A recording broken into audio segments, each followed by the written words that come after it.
నమస్తే, welcome to four sides TV special discussion. నేను విజయశంకర్. ఈ ఓటింగ్ ప్రస్తుతం దేశవ్యాప్తంగా చర్చనీయాంశమైనటువంటి ఈ అంశం గురించి ఈరోజు స్పెషల్ డిస్కషన్ పెట్టాలని ఫోర్ సైడ్స్ టీవీ ప్రధానంగా భావించింది. ఎందుకంటే ఇప్పటికే ఓటింగ్కి సంబంధించి బ్యాలెట్ ఓటింగ్ నుంచి ఈవీఎంకి ట్రాన్స్ఫార్మ్ అయినటువంటి భారతదేశంలో అనేక అనుమానాలు వెలుగు చూస్తున్నాయి. అంటే ఈవీఎంలో ట్యాంపరింగ్ జరుగుతోందని, ఈవీఎంల ద్వారా మొత్తం ఓట్లన్నీ తారుమారవుతున్నాయని దేశవ్యాప్తంగా అనేక రాజకీయ పార్టీలు ఒకరిపైన ఒకరు ఆరోపణలు చేసుకుంటున్నారు. ప్రధానంగా ఎన్నికల కమిషన్ పైన ఆరోపణలు వినిపిస్తున్నాయి. అలాంటిది ఏకంగా ఈ ఓటింగ్ వైపు భారతదేశం వెళ్ళబోతోంది అనేటువంటి చర్చ కూడా ఉంది. ఎందుకంటే ఇప్పటికే బీహార్లోని ఒక స్థానిక సంస్థల ఎన్నికలకు సంబంధించి దాన్ని అక్కడ విజయవంతంగా నిర్వహించడం జరిగింది. ఆ తర్వాత ఇప్పుడు దేశవ్యాప్తంగా కూడా ఈ ఓటింగ్ వైపు వెళ్లేందుకు ఎన్నికల సంఘం కూడా మొగ్గు చూపుతున్నట్లుగా తెలుస్తోంది. ఈ ఓటింగ్ అంటే ఏం లేదు, ఫోన్లోనే ఒక అప్లికేషన్ ఉంటుంది. ఆ అప్లికేషన్ ద్వారా మనం ఓటు మనకు కావాల్సినటువంటి వాళ్ళకి వేసుకోవచ్చు. అంటే ఓటింగ్ సెంటర్కి వెళ్లకుండా ఈ సౌలభ్యాన్ని తీసుకురావాలనేటువంటి ఉద్దేశంతో ఎన్నికల కమిషన్ ముందుకు వెళ్తుంది. దాంతోపాటుగా ఎన్నికల్లో ఓటింగ్ శాతాన్ని పెంచేందుకు కూడా ఈ యాప్ లేకపోతే ఈ ఓటింగ్ అనేది ప్రధానంగా ఉపయోగపడుతుంది అనేది ఈరోజు ఎన్నికల కమిషన్ కూడా భావిస్తోంది. దేశంలో చాలా వరకు ఒక వర్గం దీన్ని సపోర్ట్ చేస్తున్నప్పటికీ మరొక వర్గం మాత్రం ప్రపంచంలోని చాలా దేశాలు ఈవీఎంలు ఈ ఓటింగ్ వైపు నుంచి బ్యాలెట్ వైపుకు వెళ్తున్నాయి, మనం అలాంటిది ఇంత రిస్క్ తీసుకోవడం అవసరమా అనేది మరొక వైపు మరో వర్షన్ కూడా వినిపిస్తోంది. ఇక ఇదే అంశానికి సంబంధించి అసలు వాస్తవంగా ఏం జరుగుతోంది ఏంటి ఈ ఓటింగ్లో, ఈ ఓటింగ్ ఒకవేళ భవిష్యత్తులో భారతదేశంలో వస్తే ఎలాంటి పరిణామాలకు దారితీస్తుంది, వాస్తవంగానే ఎటువంటి తప్పులు లేకుండా ఈ ఓటింగ్ ద్వారా మనం రాజకీయ నాయకుల్ని లేకపోతే రాజకీయ పార్టీలని అధికారంలోకి ఎవరి రావాలనేటువంటి ఎన్నికని చేసుకోవచ్చా, లేకపోతే అందులో ఒడిదొడుకులు ఉండేటువంటి అవకాశం ఉందా? ఈ చర్చను ప్రారంభిద్దాం. మనతో పాటు ప్రముఖులు అయినటువంటి ఐటీ నిపుణులు కూడా ఉన్నారు ఈరోజు. వారితో పాటు బండారు రామ్మోహన్ గారు విశ్లేషకులు, సందీప్ గారు ఐటీ నిపుణులు, అండ్ రాజేంద్ర గారు ఐటీ నిపుణులు, అండ్ శ్రీకృష్ణ గారు ఐటీ నిపుణులు ఉన్నారు. ముందుగా మనము రామ్మోహన్ గారితో ప్రారంభిద్దాం, రాజకీయ విశ్లేషకులు అండ్ అడ్వకేట్ వారు. రామ్మోహన్ గారు, గుడ్ ఈవినింగ్ అండి. అన్మ్యూట్ చేస్తారు ఒకసారి, మ్యూట్లో ఉన్నట్లుంది.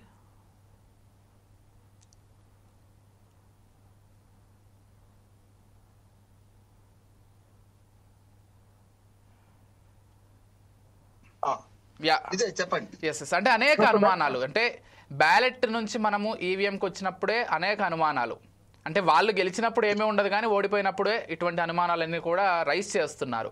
అలాంటిది మనం ఈ ఓటింగ్ వైపు వెళ్తున్నాం. ఇప్పటికే విజయవంతంగా ఒక ప్లేస్లో దీన్ని నిర్వహించడం కూడా జరిగిందంట. అంటే భారతదేశంలో భవిష్యత్తులో మన ఫోన్ ఉంటే ఫోన్ ద్వారానే ఓటేసేటువంటి ఒక సౌలభ్యం రాబోతోంది. కానీ దీన్ని వ్యతిరేకించే వాళ్ళు కూడా ఉన్నారు. ఓటింగ్ శాతాన్ని పెంచుకోవాలంటే ఇది ఒక చక్కటి మార్గం అని మరొక వర్గం చెబుతోంది. అసలు ఎలా చూస్తారు, టెక్నికల్లీ ఎంతవరకు సాధ్యమవుతుంది, ఏంటి దీనికి సంబంధించి మీ అభిప్రాయం ఏంటండి? గారు, మీకు మిత్రుడు ఐటీ నిపుణులకు కరం, అట్లాగే ఫోర్ సైడ్ ఇంప్రెషన్ కూడా. నేను నా గురించి మరొక కోణం కూడా చెప్తాను. మీరు ఇప్పటిదాకా నన్ను కేవలం రాజకీయ సామాజిక ఆర్థిక విశ్లేషణ చూశారు కానీ నేను లోక్సత్తా ఉద్యమ సంస్థకి 2 ఉభయ తెలుగు రాష్ట్రాల అధ్యక్షుడిని, టూర్ లో ఉన్న క్షమించాలి మిత్రులందరూ కూడా. మేము ఎలక్షన్ రిఫార్మ్స్ మీద పనిచేసినాం, ఇప్పటికీ చేస్తూనే ఉన్నాం. ఆరోగ్య సర్వీస్ కనుక ఎలక్షన్ రిఫార్మ్స్ లో ఈవీఎం గురించి కానీ ఇతరత్ర గురించి మేము చాలా పరిశోధనలు చేసినాం. అందుకని అథెంటిక్ గా నేను చెప్పగలుగుతాను. ఐటీ నిపుణులు పూర్తిగా టెక్నికల్ గా చెప్తారు. ఎన్నికల సంస్కరణలో ఏం చేయాలి, అసలు ఓటింగ్ లో ఏం చేయాలి, డబ్బు లేకుండా సారా లేకుండా ఓటింగ్ ఎట్లా పాల్గొనవచ్చు అని చెప్పేదాన్ని. ఇప్పుడు నేను కేవలం ఈ సబ్జెక్ట్కి వస్తాను. దీనిలో నాకు 2 మంచిది ఉంది, చెడ్డ. అంటే కత్తితో కూరగాయలు కోయచ్చు విజయ్ గారు, మిరకాయలు కోయచ్చు. కత్తి తప్పుగా కోసేవాడి తప్పు. ఇది నేనేమంటున్నాను అంటే దీనిలో 2 చెప్తాను. నేను మన వ్యతిరేక కూడా 2 చెప్తాను. మొట్టమొదటి నేనేమంటున్నానంటే ఈ ఓటింగ్ ఎవరు చేయగలుగుతారు? కేవలం మనకు చాలా కంప్యూటర్ విజ్ఞానం తెలిసిన వాళ్ళు చేయగలుగుతారు కదా. అంటే కనీసం సెల్ ఫోను, మన ఆండ్రాయిడ్ ఫోన్ వాడే వాళ్ళు చేయగలుగుతారు. కానీ మామూలు సామాన్య ప్రజలు ఉపయోగించుకోలేరని ఉంటారు. కానీ ఈవీఎంల విషయంలో చదువుకున్న వాళ్ళకే చాలా అనుమానాలు వచ్చేది తప్ప చదువుకోవడానికి అనుమానాలు రాలే ఎప్పుడు కూడా. ఎందుకంటే చదువుకోని వాళ్ళు నిరక్షరాస్యులు ఈవీఎం ను బ్రహ్మాండంగా ఉపయోగించుకున్నారు. మేము ట్రైనింగ్స్ ఇచ్చాం ఈవీఎంల మీద. ఎన్నికల ఎలక్షన్ వాచ్ జరుపుతాం, మొత్తం రాష్ట్ర వ్యాప్తంగా ఎలక్షన్ వాచ్ జరుపుతున్నాం. చదువుకున్న వాడికి చాలా అనుమానం వచ్చింది. చదువుకున్న వాడి కంటే చాకరాయణయం అన్నట్టు వాళ్ళకి మాత్రం ఏ అనుమానాలు రాలేదు. ఈవీఎంల మీద చదువుకున్న వాళ్ళకి ఎక్కువ అనుమానాలు వస్తున్నాయి. ఈవీఎంల సంగతి వేరే మాట్లాడుతున్నాం. ఇక ఈ ఓటింగ్ సంగతి చెప్తే, ఈ ఓటింగ్ లో ఒకటేమో మంచి ఏంటంటే ఎవరైతే సోమరిపోతుగా మేము క్యూలో నిలబడన్నా, మేము ఓటింగ్ అక్కడికి పోవాలన్నా అనే వాళ్ళకి ఇది మంచి సౌలభ్యము. క్యూలో నిలబడం, మేము ప్రత్యేక వ్యక్తులము, అందులో క్యూలో అందరు సామాన్యత నిలబడాలంటే ఇంట్లో కూర్చొని ఓటేయచ్చు, ఇది మంచిది. కానీ ఇప్పటికే చాలా మంది టీచర్లు లేకుంటే ఇతరత్ర ఏదైతే ఈ పోస్టల్ బ్యాలెట్స్ తీసుకుంటున్నారు కదా, వాళ్ళు దాన్ని అమ్ముకుంటున్నారు కదా. ఇంటికి ఓటిస్తే పోస్టల్ బ్యాలెట్ 5,000 10,000కి అమ్ముకొని అభ్యర్థుల సమక్షంలో ఓటు వేస్తున్నారు కదా. ఇప్పుడు ఈ ఓటింగ్ ప్రవేశపెడితే వాళ్ళు ఇంట్లో కూర్చొని కంప్యూటర్ లో ఓటేస్తే ఎవరితోనైనా వాళ్ళ ఏజెంట్లను పంపి ఎవరైతే మన అభ్యర్థులు ఉన్నారో నా ముందు ఓటే 10,000 ఇస్తా అంటే 10,000కి అమ్ముకుంటాడు కదా ఈ ఓటును. మరి ఇప్పుడు జరగదా అనొచ్చు మీరు. కానీ ఈవీఎం లోపలికి వెనక రహస్య ఓటింగ్ కదా అక్కడ. ఇప్పుడు ఇది బహిరంగం చేస్తున్నారు ఓటింగ్ ను. మీరు ఈవీఎం లో ఓటేస్తే మన పోలింగ్ బూత్ కి వెళ్ళాక లోపల ఎవరికి ఓటేస్తున్నారో తెలియదు కదా. కనుక డబ్బులు తీసుకున్నా ఎవరికైనా ఓటేస్తాం, 10 మంది డబ్బులు తీసుకున్నా. ఇక్కడ డబ్బులు ఇచ్చారు ఏం చేస్తారు, నా ముందే ఓటేయి అని చెప్పి వాళ్ళ యాప్ అదే సెల్ నుంచి తీసుకొని ఉంటాడు. అప్పుడు మరి దుర్మార్గంగా పోతుంది కదా. అంటే ఓటు రేపు పెంచుతున్నాం మనం. నిజంగా చెప్పాలంటే ఒక మంచి పరిణామం. నిజంగా ఈ ఓటింగ్ అనేది ఒక మంచి ఆహ్వానించదగ్గదే. బీహార్ లో 6 కౌన్సిల్లో ఈ ఓటింగ్ చేశారు, దేశంలో ప్రప్రదం. నేను అభినందిస్తున్నా. కానీ ఈ ప్రమాదం ఉంది, నేను చెప్పాను కదా, కోసేవాడి మన అభ్యర్థులు సారా పోసి డబ్బులు పంచి ఓట్లు కొన్నంత కాలం ఇది పనిచేయదు అంటున్నాను. ఇవాళ చాలా మంది అమ్ముడు పోయే, చాలా మంది మనం దుర్మార్గమైన రోషన్ విజయ్ మనకు పేదలు అమ్ముడు పోతున్నారు అంటున్నారు. నిజమే, పేదలు చచ్చిన దానికి వచ్చిందే కట్టమని డబ్బులు తీసుకుంటారు, వేసేవాడికి వేస్తున్నారు, పోలింగ్ బూత్ కి వెళ్ళేస్తున్నారు. పేదల ఆశల మీదే ప్రభుత్వాలు మన ప్రజాస్వామ్యం బతుకుతుంది. కానీ ఇప్పుడు ఎవరైతే నేను చెప్పాను కదా, పోస్టల్ బ్యాలెట్లు పోటీలు పడి క్యూలో నిలబడి కొట్లాడి తీసుకుంటున్న చాలా మంది ఎలక్షన్ డ్యూటీలో పాల్గొన్న వాళ్ళు చాలా మంది 100కి 90 మంది ఉన్నారు. 10 మంది నిజాయితీ పేరెంట్లేదు. కానీ 90 మంది నేను చెప్తున్నా కదా, ఎలక్షన్ డ్యూటీ పేరు మీద పోస్టల్ బ్యాలెట్ తీసుకొని 10,000క 20,000కు ఒక కోట అమ్ముకుంటున్నారు. అది ఇంకా పెరిగే అవకాశం ఉంటుంది ఈ ఓటింగ్ వల్ల. కళ్ళ ముందు వేయాలి కదా. చాలా మంది టీచర్లకు వెబినార్లో పాల్గొనడం రాదు, రోజు మీటింగ్ చేస్తుంటారు, ఎటో పోతుంటది. అటువంటిది మీరు వేసుకోండి ఓటు, డబ్బులు ఎంత తీసుకోవాలి చెప్పంటే సెల్ ఫోన్ అప్పచెప్తారు, నా భార్యది నాది 2 ఓట్లు వేసుకోమంటాడు. అంటే ఇప్పుడు మనకు సౌలభ్యం ఏంటంటే ఒక ఫోన్ నుంచి 2 ఓట్లు వేసుకోవచ్చు. కనుక ఆ 2 ఓట్లు వేసుకోమని వీడు 20,000 తీసుకుంటాడు. అప్పుడు ఎట్లా అంటున్నాడు. నేను ఏమంటున్నా అంటే ఈ ఓటింగ్ అనేది అభివృద్ధి చెందిన సమాజంలో ఉన్నా దానిలో ఈ ఎన్నికల్లో డబ్బు వంచుడు సారా వంచుడు లేదు, మన దగ్గర ఉన్నది. దీనికి తగ్గట్టుగా నేను ఇప్పుడు అంటే బ్యాలెట్ పోమంటలేను, కానీ ఈవీఎం ఓటింగ్ ద్వారా ఈవీఎం ఛాలెంజ్ కూడా చేస్తే ఈవీఎం ట్యాంపరింగ్ చేయరాదు. ఇప్పుడు ఎవరినైనా చంపాలంటే ఆయుధం అక్కర్లేదు, వాడు ప్రతిఘటించకుండా ఊరుకుంటే ముక్కు ముసే చచ్చిపోతాడు, ఆయుధం లేకుండా చంపగలుగుతాం మనుషులు.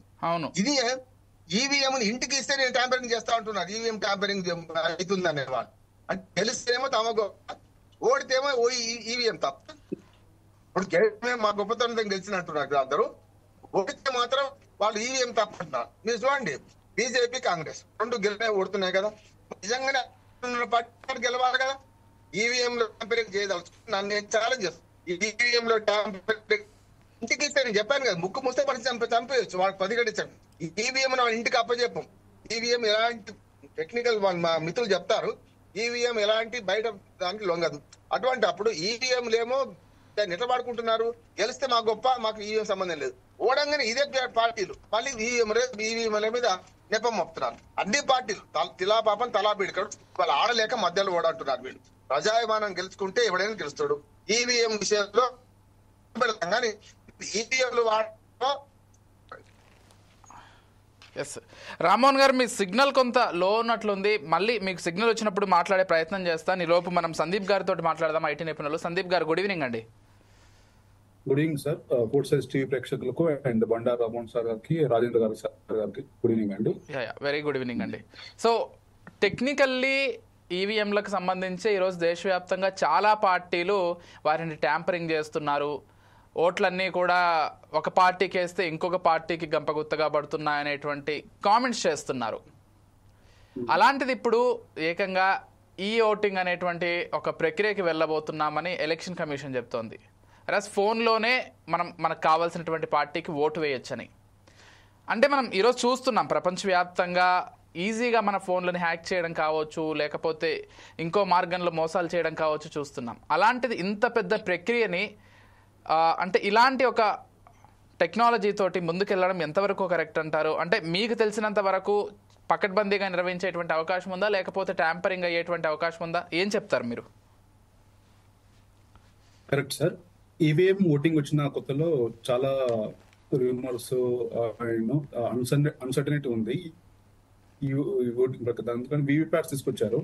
సో ఆ ఓటింగ్ కరెక్ట్ పడుతుందని వీవీప్యాట్స్ ద్వారా ఓటర్ కిట్ వస్తుంది ప్రింటెడ్ వీవీప్యాట్ తీసుకొచ్చారు. సో ప్రపంచమంతా AI and towards software and AI డిజిటలైజేషన్కి వెళ్తున్న క్రమంలో మనం కూడా అటు సైడ్ వెళ్ళడం అనేది ఒక పురోగతికి సంబంధించింది. కానీ మ్యాటర్ ఏంటంటే ప్రతి ఒక్క ఏదైనా ఒక అంశాన్ని కానీ ఏదైనా ఒక ప్రక్రియను మనం స్టార్ట్ చేసుకున్నప్పుడు దానిలో కొన్ని లొసుగులు ఉంటాయి, కొన్ని అడ్వాంటేజ్ ఉంటాయి, డిసడ్వాంటేజ్ ఉంటాయి. సో అడ్వాంటేజెస్ ఏంటంటే ఈ మొబైల్ యాప్ వల్ల చాలా మంది ఓటర్స్ పోలింగ్ స్టేషన్ ప్రవాస భారతీయులు కానీ ఉపయోగించుకుంటా చాలా మంది బాధపడే వాళ్ళకి ఇది ఒక వరం అనుకోవచ్చు ఈ ఓటింగ్ ప్రక్రియ. కానీ యాక్చువల్లీ ద మెయిన్ డిసడ్వాంటేజ్ ఇక్కడ ఉండేదంటే mobile app in terms of governance voting ఏంటంటే బేసిక్ ఓటింగ్ అనేది ఫస్ట్ అండ్ ఫార్మోస్ట్ గోప్యత అనేది ఓటింగ్ ప్రక్రియకి ఎన్ని ప్రజాస్వామ్య దేశ గోప్యత అనేది అది అతి ముఖ్యమైన అంశం అండి. సో ఇంట్లో ఉండి ఓటింగ్ చేయడం వల్ల అది ప్రభావితమయ్యే ఛాన్సెస్ చాలా ఎక్కువ ఉన్నాయి ఇక్కడ. సో అదొక డిసడ్వాంటేజ్ ఒకటి ఉంది. అది కాకుండా in terms of technical perspective as IT నిపుణులుగా నేను చెప్తున్నానంటే ఒక్కొక్కసారి సర్వర్ సంబంధించిన యాప్ కానీ రీలోడ్ కావచ్చు కానీ హ్యాంగ్ అవడం కానీ అలాంటి ఇష్యూస్ ఉంటాయి. ఇంకోటి సమ్ టైమ్స్ జనరల్ గా యాజ్ ఐటీ నిపుణులుగా మనం ఇప్పుడు ఏదైనా వెబ్సైట్ కానీ కొన్ని 2-way అథెంటికేషన్ అంటారు. సో మీరు ఎప్పుడైతే card face recognition 2 authentications enable అయిన తర్వాత then you will log in to that app. So ఇవన్నీ సెక్యూరిటీ మెజర్స్ మనం పెట్టుకున్న తర్వాత దెన్ మనం ఆ ఓటింగ్ అనేది వేయచ్చు. మ్యాటర్ ఏంటంటే నాలాంటి ఐటీ నిపుణులకి మెట్రోపాలిటన్ సిటీ ఉన్న వాళ్ళకు అట్లీస్ట్ డిస్ట్రిక్ట్ హెడ్ క్వార్టర్స్ మండలంలో కానీ విలేజెస్ ఉండే వయోవృద్ధులకు కానీ వాళ్ళకి తెలిసే ఛాన్స్ లేదు. సో అలాంటి వాళ్ళు చాలా ప్రభావితమైన అవకాశాలు ఎక్కువ ఉన్నాయి ఇన్ టర్మ్స్ ఆఫ్ ప్రజాస్వామ్యం డెమోక్రసీ టైప్ లో ఇఫ్ యూ థింక్ దట్. కానీ అడ్వాంటేజ్ అంటే యాజ్ ఐటీ నిపుణులు చెప్పిందంటే మీరు anywhere in the world if you register దాన్ని రిజిస్టర్ చేసుకుని అనుకోండి, యాప్ రిజిస్టర్ చేసుకొని మీ ఆధార్ కార్డు రిజిస్టర్ చేసుకోండి, మీరు ఓటింగ్ చేసుకోవచ్చు, ఓటింగ్ వేయొచ్చు. దానివల్ల ఓటింగ్ శాతం పెరిగే ఛాన్స్ ఉంది. దీనివల్ల ఇంకా ఫర్దర్ గా ట్రాన్స్పోర్టేషన్ ఇష్యూస్ కానీ ఇంకా ఏమైనా సపోజ్ రీసెంట్లీ మనకు కోవిడ్ వచ్చిందండి. కోవిడ్ వచ్చినప్పుడు చాలా మంది కంప్లీట్ గా మనం ఇంట్లోనే పరిమితం అయినాం. అలాంటి టైంలో ఇప్పుడు మనకు ఓటు ఉపయోగించుకోవాలనే టైంలో మనం బహిరంగ కూర్చో ఓటు వేయలేం కదా. సో ఇలాంటి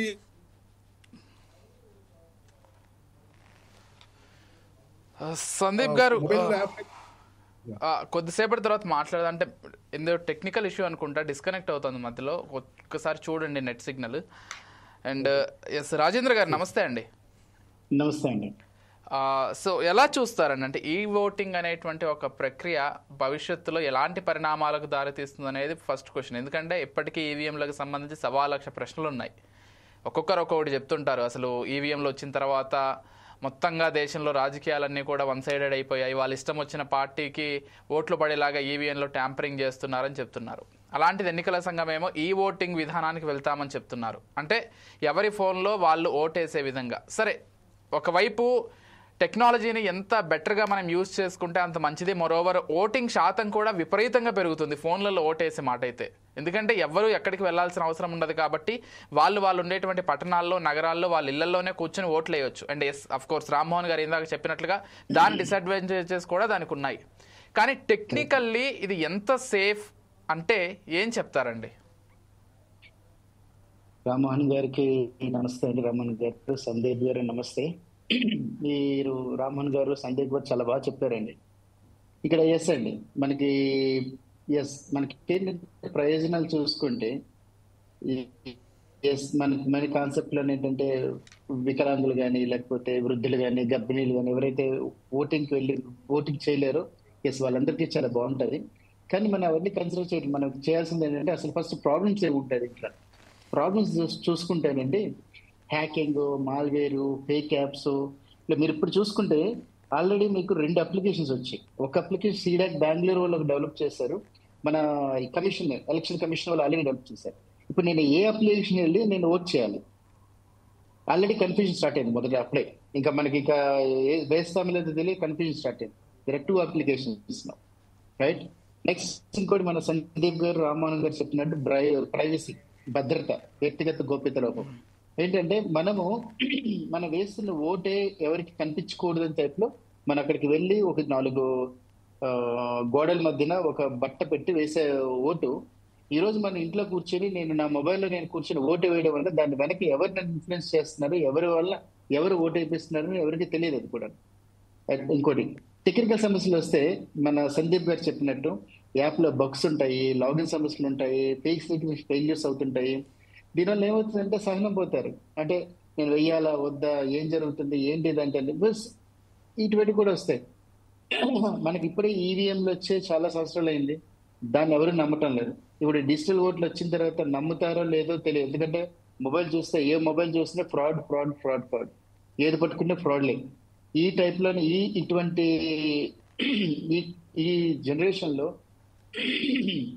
మన ఎలక్షన్ కమిషన్ తీసుకెళ్తున్న ఏదైతే ట్రై చేశారు బీహార్ లోని, దట్స్ వెరీ గుడ్, మనం అప్రిషియేట్ చేయాలి. ఒక కొత్త you are trying something else, new things చేస్తున్నాం, చాలా బాగుంది. కానీ అట్ ద సేమ్ టైము మన ప్రజలకి దాని మీద చాలా మంచి నమ్మకం కల్పిస్తే డెఫినెట్ గా సక్సెస్ అవుతుంది. అలానే మీరు చూసుకుంటే సెక్యూరిటీ పాయింట్ ఆఫ్ వ్యూ చూసుకుంటే లూప్స్ ఉన్నాయండి. అది సిమిలర్లీ దానికి కావాల్సిన టెక్నాలజీ కూడా ఆల్రెడీ డెవలప్ అయింది. టెక్నాలజీ లేక ఇంకా టెక్నాలజీ ఉంది, బట్ దాన్ని మనం మిస్యూజ్ చేయకుండా అంటే లైక్ చట్టపరమైన కొత్త నిబంధనలు మార్గదర్శకాలుగా తీసుకుంటే definitely we can achieve a properly. But చాలా టైం పడుతుంది. దీంట్లో మీరు విన్నారు లేదో, ఫోన్ ఫార్మింగ్ అని ఒక కాన్సెప్ట్ ఉందండి. ఫోన్ ఫార్మింగ్ కాన్సెప్ట్ ఏం చేస్తుంది అంటే, ఫోన్ ఫార్మింగ్ లో hundreds of thousands of mobiles ఉంటాయి, smart phones, hundreds of thousands of mobiles ఉంటాయి, స్మార్ట్ ఫోన్స్ ఉంటాయి. ఈ స్మార్ట్ ఫోన్స్ ఏం చేస్తారు వాళ్ళంటే, వాళ్ళన్నీ కనెక్ట్ చేసి వాళ్ళు సిమ్యులేట్ చేస్తారు. బాట్స్ అండ్ అప్లికేషన్స్ బాట్స్ పెట్టి సిమ్యులేట్ చేసి మన పొలిటీషియన్స్ ఎలా చేయొచ్చు దాన్ని మిస్యూజ్ చేసుకోవచ్చు. అంటే జస్ట్ యూజర్స్ క్రియేట్ చేయొచ్చు, ఓటర్ ఐడి క్రియేట్ చేయొచ్చు, రకరకాలు క్రియేట్ చేయొచ్చు.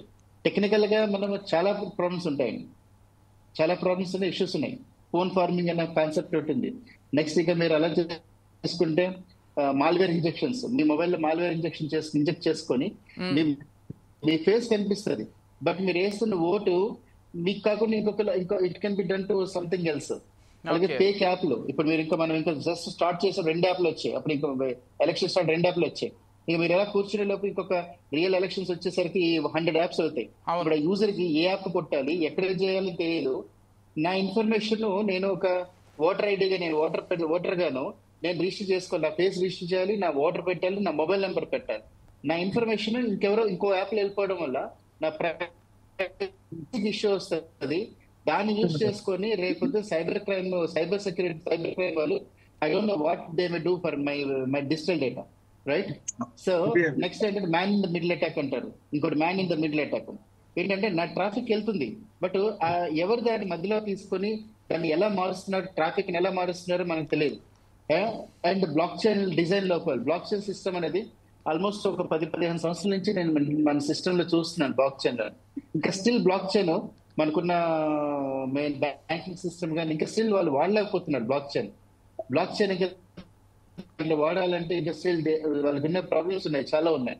అంటే నేను ఎక్స్పెక్ట్ చేస్తున్నాను అట్లీస్ట్ చాలా మోర్ దెన్ 50-60% బ్రిడ్జ్ 100% నెట్వర్క్ మీద ఆధారపడిన ఈజీగా ప్రభావితం చేయొచ్చు. అలాగే సర్వర్ సైడ్ బ్రిడ్జ్లు, DDoS attacks, server side breaches, voting server సంబంధించిన హ్యాక్ అవుతాయి. ఆ హ్యాక్ డేటా డిలీట్ చేయడం లేదా మార్చడం, ఇవన్నీ జరిగే అవకాశాలు చాలా ఉన్నాయి. ఎందుకంటే మనం టెక్నాలజీ వాడలేదు కాబట్టి, టెక్నాలజీలో మనం వల్నరబిలిటీస్ చూడలే. ఒకసారి మీకు టెక్నాలజీ వాడడం స్టార్ట్ చేస్తే వల్నరబిలిటీస్ పెరుగుతుంటాయి. ఆటోమేటిక్ గా దాని మీద కొన్ని లక్షల మంది కోట్ల మంది invest spend the time and they identify the problems. So దానికి ప్రాబ్లమ్స్ కి at the same time mitigations కూడా ఉన్నాయి, లైక్ పరిష్కారాలు కూడా ఉన్నాయి. ఆ పరిష్కారాల మీద with legal influence, legal enforcement బాగా ఉంటే definitely government may get a good results. Right. Yes Rammohan garu చెప్పండి. అంటే yes of course technical issues ఉండబోతున్నాయి. మీరు చెప్పినట్లుగా ఏదైతే డబ్బులు ఇచ్చి ఓట్లు వేయించుకునేటువంటి ప్రక్రియ కూడా ఉండబోతోంది. కానీ వీటన్నింటితో పాటు అంటే టెక్నాలజీ ఇంత అప్డేట్ అవుతోంది ప్రపంచంలో, ఓటింగ్ కూడా చేతిలోకి వస్తే బెటర్ అనుకునేటువంటి పౌరులు కూడా లేకపోలేదు దేశంలో. సరే, ఇక్కడ మరో వర్షన్ కూడా ఉంది, కనీసం ఓటింగ్ రోజైనా కానీ ఓటింగ్ సెంటర్ దగ్గరికి ఓటు వేయలేనంత బిజీగా ప్రజలు ఉన్నారా అంటే మనల్ని మనం చూసి సిగ్గుపడుకోవాల్సినటువంటి పరిస్థితి కూడా లేకపోలేదు. అంటే ఎలా చూడాలి ఈ అంశాన్ని? నిజంగానే చెప్తున్నాను నేను. ఎందుకంటే పట్టణ ప్రాంతాల్లో, నగర ప్రాంతాల్లో 60% ఓటింగ్ కూడా నమోదవ్వట్లేదంటే అంటే అంత సోషల్ రెస్పాన్సిబిలిటీ లేకుండా ఉన్నామా అని మనల్ని మనం ప్రశ్నించుకోవాల్సిన అవసరం ఖచ్చితంగా ఉంది. సరే, ఇవన్నీ పరిష్కార మార్గాలని ఎన్నికల కమిషన్ చెప్తోంది. ఈ ఓటింగ్ వస్తే అందరి ఫోన్లలో వేసుకోవచ్చు, ఎవరు ఊర్లోకి వెళ్ళాల్సినటువంటి అవసరం లేదు ఇతర ప్రాంతాల్లో ఉండే వాళ్ళని. అంటే ఇక దేశం ఇంతేనా? ఎన్ని రోజులు ఉన్నా కానీ డబ్బులు ఇచ్చి ఓట్లు వేయించుకోవడం, ఈ కూపంలోంచి మనం బయటపడలేమా?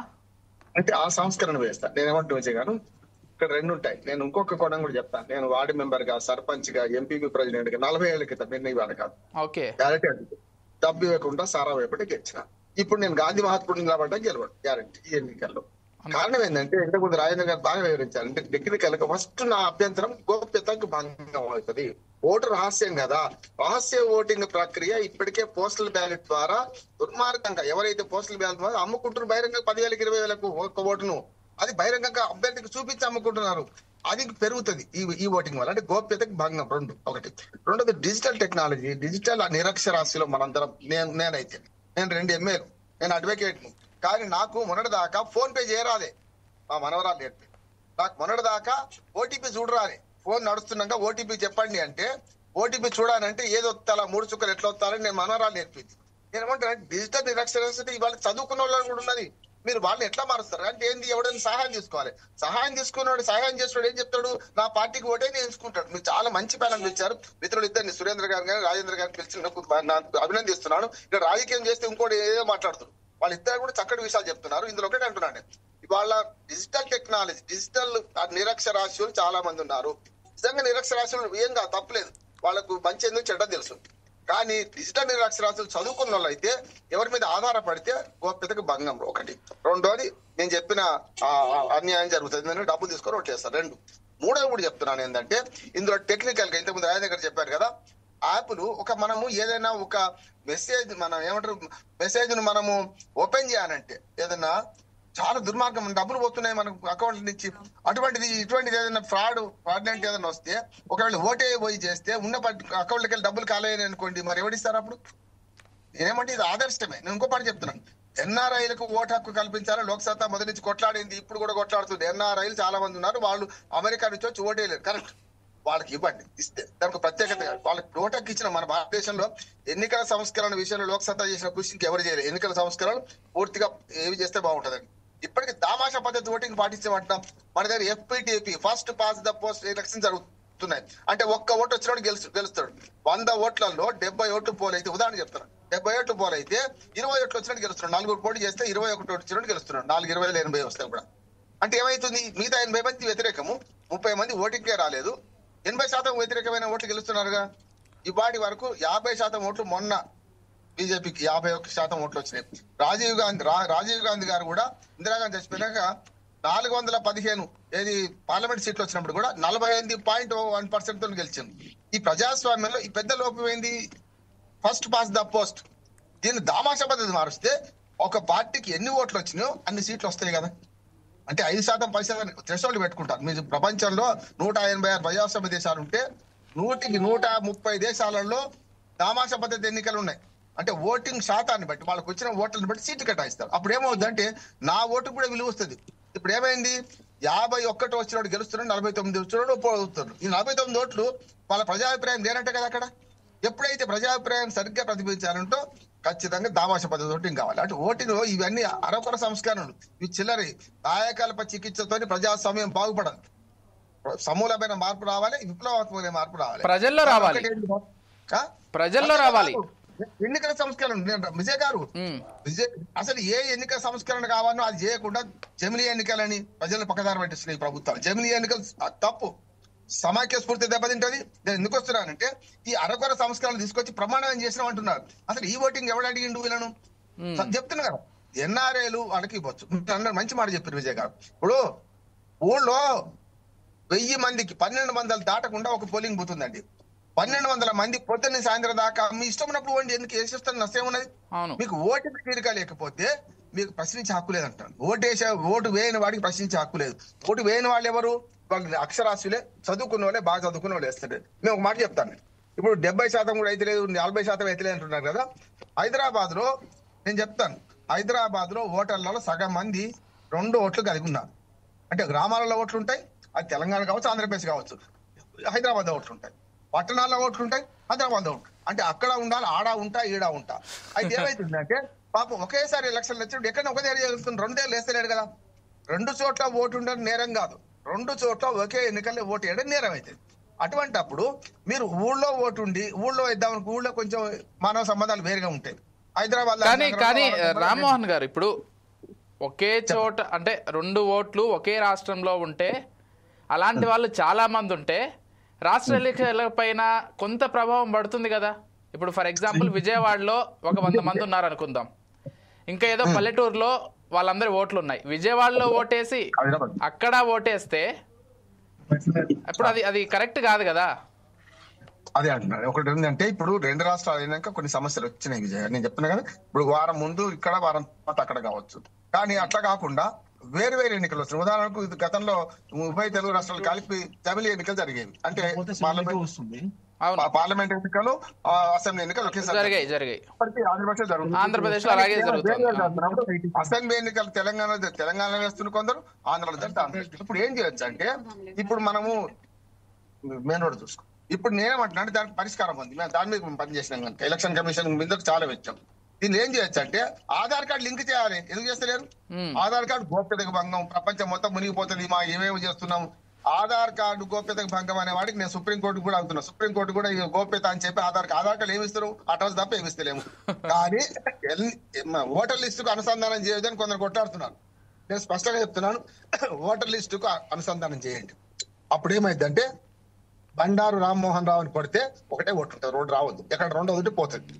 ఏది ఉంచుకుంటావు బిడ్డ అని అడగాలి, ఒకటే ఉంచాలి. చూడండి, దేశంలో అంతా కలిసి ఓటర్ లిస్ట్ ఒకటే చేస్తున్నాం కదా. మీరు గతంలో మన పంచాయతీకి, మున్సిపాలిటీకి వేరే ఓటర్ లిస్టులు వాడేవాళ్ళం, అసెంబ్లీకి, పార్లమెంట్కి వేరే వాడేవాళ్ళం.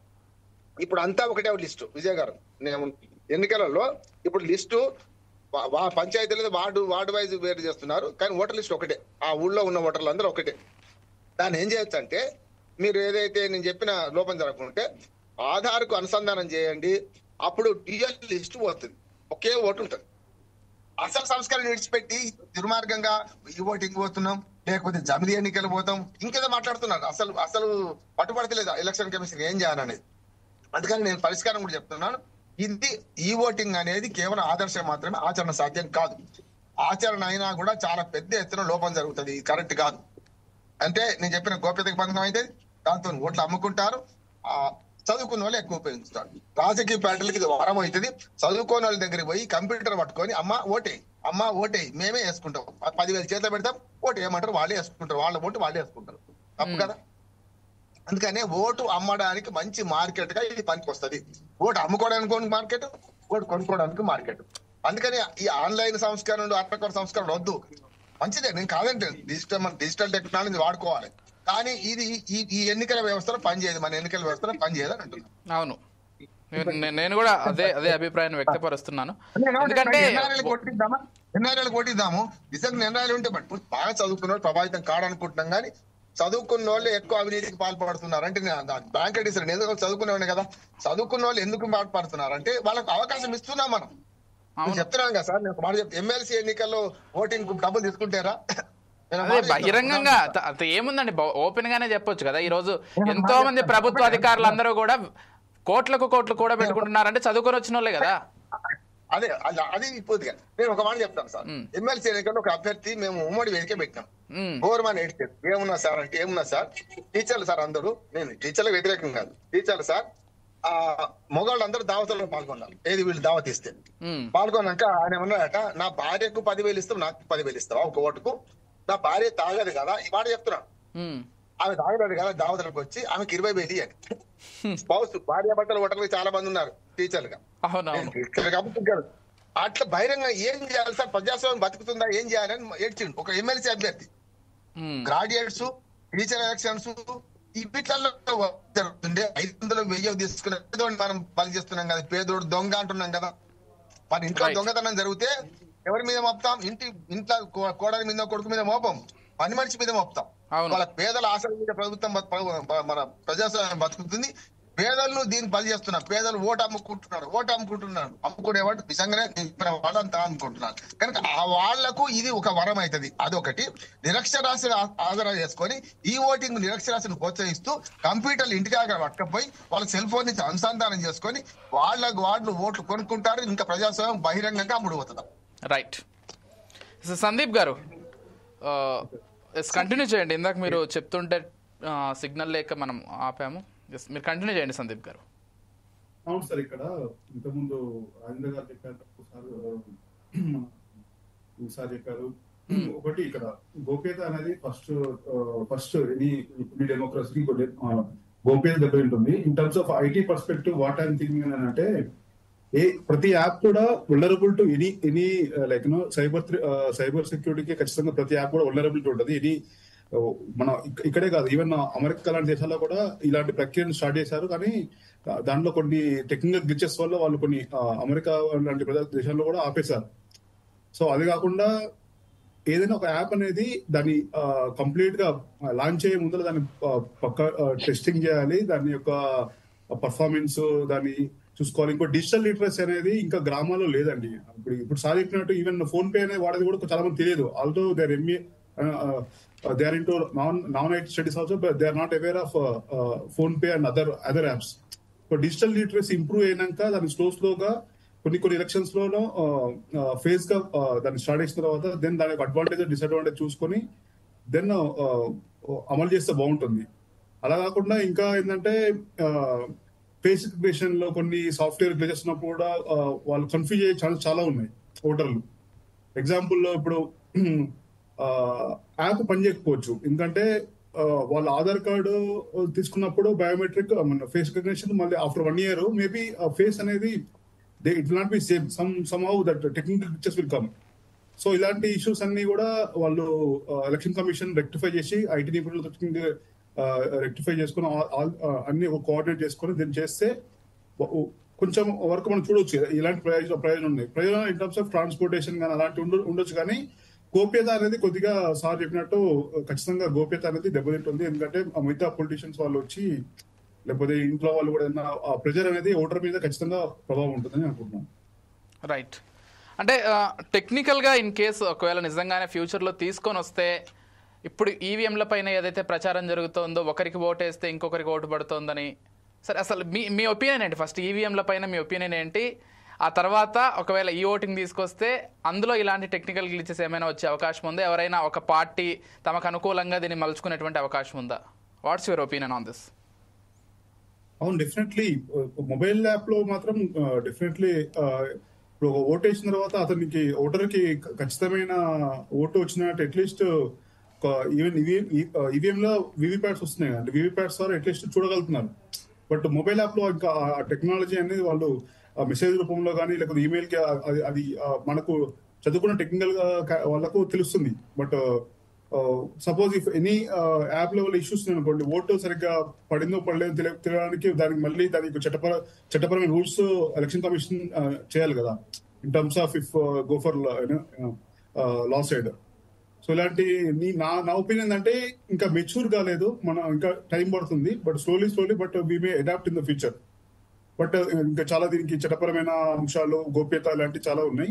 దానికి ఎలక్షన్ కమిషన్ వాళ్ళు some debates like four sides debates పెట్టి దానికి ఒక కంక్లూజన్స్ కి వచ్చి దెన్ ఫేజ్ వైజ్ ఇంప్రూవ్ చేస్తే then we may see some advantages. And అది నా ఒపీనియన్. రైట్. ఎస్ అరవింద్ గారు. చెప్పండి. అంటే అసలు ఈవీఎంల పైన మీ ఒపీనియన్ ఏంటంటే, అంటే ఖచ్చితంగా ఈ ఓటింగ్ సంబంధించి ఈరోజు ఇంత పెద్ద డిస్కషన్ జరుగుతుందంటే ఈవీఎంల పైన కొంత వర్గానికి నమ్మకం లేకపోవడం వల్ల, ఒకవేళ ఈవీఎంలో పూర్తిగా సక్సెస్ఫుల్ అయ్యింటే ఈ ఓటింగ్కి సంబంధించి కూడా స్వాగతించేవాళ్ళు. కానీ దీనిపైన అనుమానాలు ఉన్నాయి. ఇంతకంటే ఈజీగా చేస్తా అంటున్నారు ప్రాసెస్ని. అప్పుడు ఇంకా కొన్ని రాజకీయ పార్టీలు దీన్ని వినియోగించుకుంటాయి అనేటువంటి ఒపీనియన్స్ లేకపోలేదు. అసలు నిజంగానే అసలు ఈవీఎంలో ట్యాంపరింగ్ జరిగేంత అవకాశాలు ఉన్నాయా ఇప్పుడు? Is that possible? టెక్నాలజీ అండి, ఫస్ట్ ఆఫ్ ఆల్ మనం తెలుసుకోవాల్సింది అంటే టెక్నాలజీ. మీరు technology is not a problem, the problem is the human problem. గుర్తుపెట్టుకోండి, రైట్? ఆ టెక్నాలజీ డెవలప్ చేసేది హ్యూమన్స్. దాన్ని ఎలా చేశారని మనకు తెలియదు. అండ్ పాసిబిలిటీ లేదంటారా? తయారు చేసినోడే అదేదో అంటారు, మన సామెత మనకి తెలుగులో మాట్లాడతారు, సృష్టించినోడే చూసుకుంటాడు అది అంటారు, ఒకటి అందరూ చెప్తుంటారు, రైట్? నేను దాని మీద ఎక్కువగా కమెంట్ చేయదలుచుకోలేదండి ఈవీఎం లేదా. ఈవెన్ నాకు కూడా పెద్దగా పాజిటివ్ ఒపీనియన్ లేదు దాని మీద. Okay, right? మీరు ఎప్పుడైనా ఈవీఎం మీద సెపరేట్ గా డిబేట్ పెడితే పిలవండి, నేను నా స్టడీ నేను చేసుకుని వస్తాను.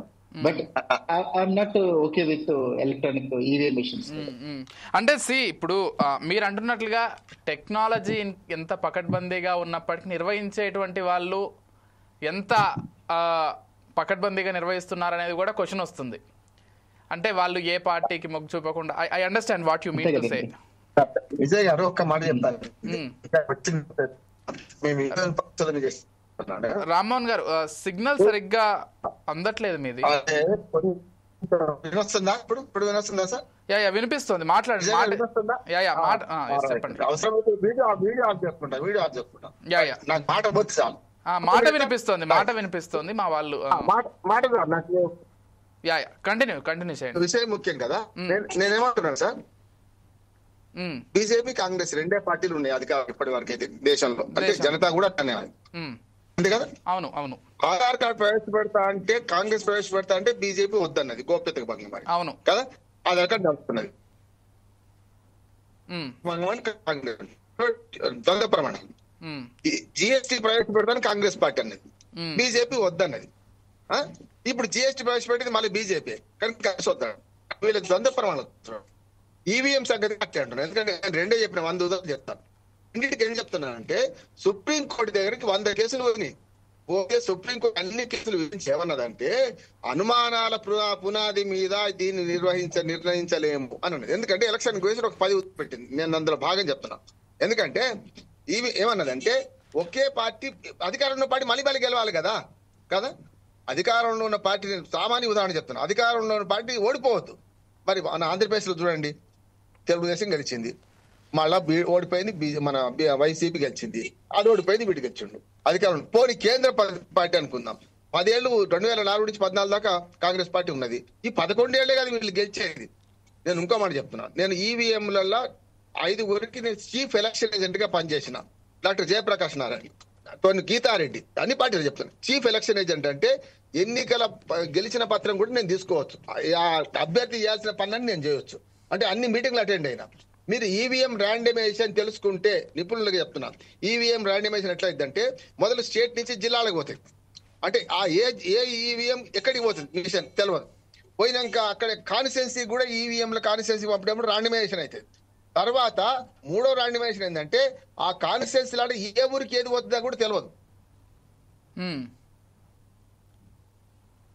రామ్మోహన్ గారు, రైట్, రామ్మోహన్ గారిది డిస్కనెక్ట్ అయినట్లుంది.